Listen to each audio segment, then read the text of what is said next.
Hello friends, कैसे हैं आप सभी। वेलकम है आपका अपने फिटनेस चैनल @himaya.21 में। डियर यूट्यूब फैमिली, आज मैंने किया था अपना बाइसेप ट्राइसेप और बैक ट्रेन, तो उसी के कुछ छोटे छोटे से क्लिप्स मैंने इस वीडियो में ऐड करने की कोशिश की है। एंड तक इस वीडियो में बने रहिए, चैनल को प्यार दीजिए, लाइक शेयर सब्सक्राइब कीजिए। और किसी भी तरह की आपकी क्वेरी हो, फैट लॉस, मसल गेन या कोई गेम की प्रिपरेशन या डाइट से रिगार्डिंग, तो आप मुझे डायरेक्ट डीएम कर सकते हैं, हाँ कमेंट कर सकते हैं कमेंट बॉक्स में। और @himaya.21 के ही नेम से मेरी इंस्टाग्राम और फेसबुक आईडी, आप वहाँ पर भी मुझसे डायरेक्ट जुड़ सकते हैं, डीएम कर सकते हैं, तो मैं आपकी हेल्प कर पाऊँगी। मुझे भी अच्छा लगेगा कि अगर किसी की कोई क्वेरी हो और मैं हेल्प कर पाऊँ तो। सो हमने अपना वर्कआउट शुरू करने से पहले किया था नॉर्मल 10 मिनट का ब्रिस्क वॉक और थोड़ा सा कार्डियो, और उसके बाद मैंने किया है स्ट्रेचिंग, अपना फुल बॉडी स्ट्रेचिंग, क्योंकि मुझे बैक भी करनी थी और बाइसेप ट्राइसेप भी करने थे, तो मैंने फुल बॉडी ही स्ट्रेच किया है, अच्छे से किया है।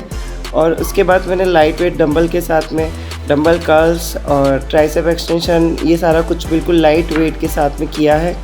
देन मैंने अपना वर्किंग सेट शुरू किया था बारबेल कर्ल से बाइसेप का, वो ख़त्म, उसके 4 सेट ख़त्म करने के बाद मैं यहाँ आ गई थी ट्राइसेप की। इसके बीच में मैंने 1-2 और ली थी ट्राइसेप की, जो मैं यहाँ ऐड करना भूल गई हूँ। बट यहाँ मैंने वी बार के साथ में अपना ट्राइसेप आज ट्रेन किया है, और इसके भी मैंने फ्रेंड्स 4 सेट कंप्लीट किए थे। उन सभी चारों सेटों को मैंने 15, 12, 10, 8 के रेपिटेशंस के हिसाब से कंप्लीट किया था। देन मैं आज जैसे हम डंबल हैमर कर्ल करते हैं, उसी तरह से केबल से हैमर कर्ल करने आ गई, पुली को डाउन करके। आप इसे ट्राई करके देखें, बहुत ही अच्छा इफेक्ट आता है। डंबल के साथ में आप जब सीटेड पोजीशन में करते हैं और आपको इफेक्ट फील होता है, उससे भी ज़्यादा आपको इससे फील होगा। और यहाँ अपना एल्बो एक अच्छे तरीके, क्योंकि हम स्टैंडिंग पोजीशन में होते हैं, तो मुझे लगता है कि मैं अपना एल्बो थोड़ा ज़्यादा रोक पाती हूँ, अच्छे से एक जगह उसको लॉक कर पाती हूँ। और जब हम सीटेड पोजीशन में होते हैं, तो वो हमारा जो हैमर कर्ल करने का तरीका होता है, हमारा एल्बो रहता है हमारे दोनों थाइस के बीच में, एंड देन हम उस पर करते हैं, तो कहीं ना कहीं हमें थाइस का सपोर्ट मिल जाता है। तो एक्चुअल हमारे हाथ से जो हमें प्रेशर फील करना चाहिए मसल के साथ में, वो उतना नहीं हो पाता, क्योंकि कहीं ना कहीं बैक से अपनी थाई का सपोर्ट रहता है, लेग्स का सपोर्ट रहता है, और यहाँ पर हम लोग बिल्कुल फ्री रहते हैं, साइड से कोई सपोर्ट नहीं है एल्बो में। और उसके बाद जब हम कर रहे हैं, भले लाइट वेट के साथ करो, फिर भी बहुत ही अच्छा इफेक्ट आता है। ये मैंने पर्सनल फील किया है, करके फील किया है, और मैं इसे रेगुलर रूटीन में करती ही रहती हूँ, क्योंकि मुझे इससे अपने बाइसेप्स में ज़्यादा इम्प्रूवमेंट फील होता है, मसल के साथ मुझे अच्छा फील होता है, पंप आता है। तो आप भी जब करें कभी अपना नेक्स्ट बाइसेप ट्राइसेप ट्रेनिंग, तो इसे ट्राई करके देखें हैमर कर्ल जब आप करें। आपको कैसा लगा आप कमेंट बॉक्स में बताएं मुझे जब आप ये ट्राई करेंगे। देन इसी के साथ में फिर मैंने अपना ट्राइसेप एक्सटेंशन किया है, वही पुली डाउन रखेंगे, अपनी बैक अपनी कोर को टाइट रखेंगे और एल्बो को ऊपर ले जाके एक जगह लॉक कर देंगे, क्योंकि ट्राइसेप का मूवमेंट जो होता है वो हमारे हैंड्स को एल्बो के बाद से मूव करने का रहता है, तभी उस पर इफ़ेक्ट अच्छे से आता है। तो यहाँ पर मेरे ट्राइसेप के मैंने तीनों हेड अच्छे से ट्रेन किए हैं, और उसके अलग अलग वेरिएशंस के साथ में उन्हें परफॉर्म किया है। और सभी तरह के इन वर्कआउट्स के मैंने 3 से 4 सेट अपने कंप्लीट किए हैं। देन यहाँ पे मैं पुल अप मशीन पर आ गई थी, और यहाँ पर भी मैं अपना ट्राइसेप ट्रेन कर रही हूँ। एक चीज़ और बताना चाहूँगी कि जब अगर आप चाह रहे हैं कि आपका बाइसेप बड़ा दिखे, तो उसके लिए आपको पीछे से अपने ट्राइसेप को पुश करना पड़ेगा। अगर आपका ट्राइसेप होगा बड़ी साइज़ का होगा, अगर आपका ट्राइसेप मजबूत होगा, उसमें अच्छी स्ट्रेंथ होगी, तो आपका बाइसेप वैसे ही निकल के काफ़ी अच्छा आएगा। मैं जो कहना चाह रही हूँ शायद आप समझ जाएँ कि ट्राइसेप को हम थोड़ा सा ज़्यादा ट्रेन अगर करते हैं, तो बाइसेप की क्लियरिटी थोड़ी ज़्यादा अच्छे से दिखती है, विजिबल अच्छे से होता है। क्योंकि हम सभी जानते हैं कि गर्ल्स के अंदर टेस्टोस्टेरोन बहुत ही कम पाया जाता है। गर्ल्स बॉडी के अंदर जो ग्रोथ मसल रिपेयरिंग के लिए होता है एस्ट्रोजन, एंड्रोजन, और ये सारे मिलकर, और कुछ बहुत थोड़ी मात्रा में टेस्टोस्टेरोन, तो ये सारे मिलकर उनकी मसल रिपेयर करते हैं, उनका स्ट्रक्चर बॉडी साइकिल जो मंथली साइकिल होता है वो बनाया होता है।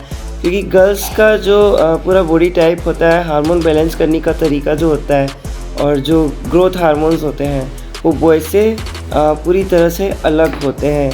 तो काफ़ी सारी चीज़ें होती हैं, जैसे मेंस्ट्रुअल साइकिल होना और बाकी सारी चीज़ें। तो गर्ल्स का उतना मसल कभी भी डेवलप नहीं होता अगर वो नेचुरल वर्कआउट कर रही है, बिना किसी स्टेरॉइड से या बिना किसी और तरह के पेप्टाइड्स यूज़ किए हुए।